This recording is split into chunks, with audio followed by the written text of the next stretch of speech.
Ketua Umum Dewan Pimpinan Wilayah Partai Aceh Kabupaten Aceh Jaya, Insinyur Haji Azhar Abdurrahman, beserta anggota DPRK Aceh Jaya fraksi Partai Aceh, menghadiri kegiatan BIMTEK, DPRK dan DPRA, Ban Sigom Aceh tahun 2022 di Kutacane, Aceh Tenggara.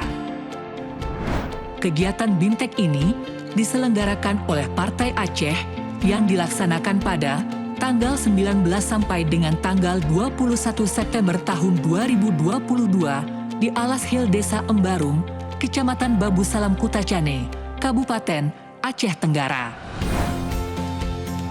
Peserta BIMTEK ini dikhususkan kepada anggota DPRK maupun DPRA Aceh yang berasal dari Partai Aceh, serta kegiatan ini akan dihadiri langsung oleh Ketua Umum Partai Aceh, Muzakir Manaf, dan unsur pimpinan lainnya.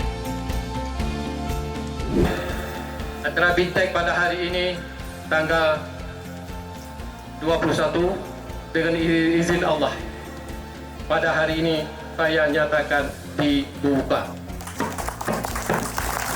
Dalam sambutannya, Muzakir Manaf mengatakan, BIMTEK ini merupakan kegiatan rutin yang dilakukan oleh Partai Aceh untuk semua kadernya yang ada di parlemen dan dilaksanakan secara bergilir agar semua kabupaten bisa menjadi tuan rumah. Ini BIMTEK kedua yang dilaksanakan pasca pandemi COVID-19. Harapannya, BIMTEK ini dapat menambah wawasan, pengetahuan dan bekal ilmu untuk diaplikasikan dalam melaksanakan fungsi dan tugas sebagai wakil rakyat yang penuh dengan tanggung jawab. Muzakir Manaf juga mengatakan, sesuai dengan visi Partai Aceh, membangun citra positif berkehidupan politik yang menjunjung tinggi nilai-nilai nota kesepahaman MOU Helsinki, maka Partai Aceh menjadi pelopor dalam mewujudkan cita-cita Aceh. Hasil dari pelaksanaan BIMTEK ini nantinya diharapkan semakin terwujud kekompakan sesama anggota Dewan Utusan Partai Aceh, baik DPRA maupun DPRK seluruh Aceh, ujar Muzakir Manaf.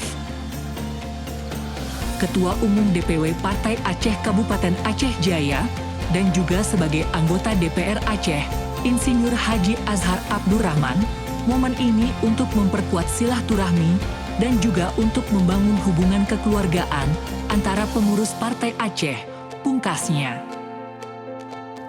Terima kasih telah menonton tayangan ini. Jangan lupa rakan subscribe kanal YouTube ini agar rakan mendapat informasi seputar Partai Aceh yang akan kami update setiap waktu.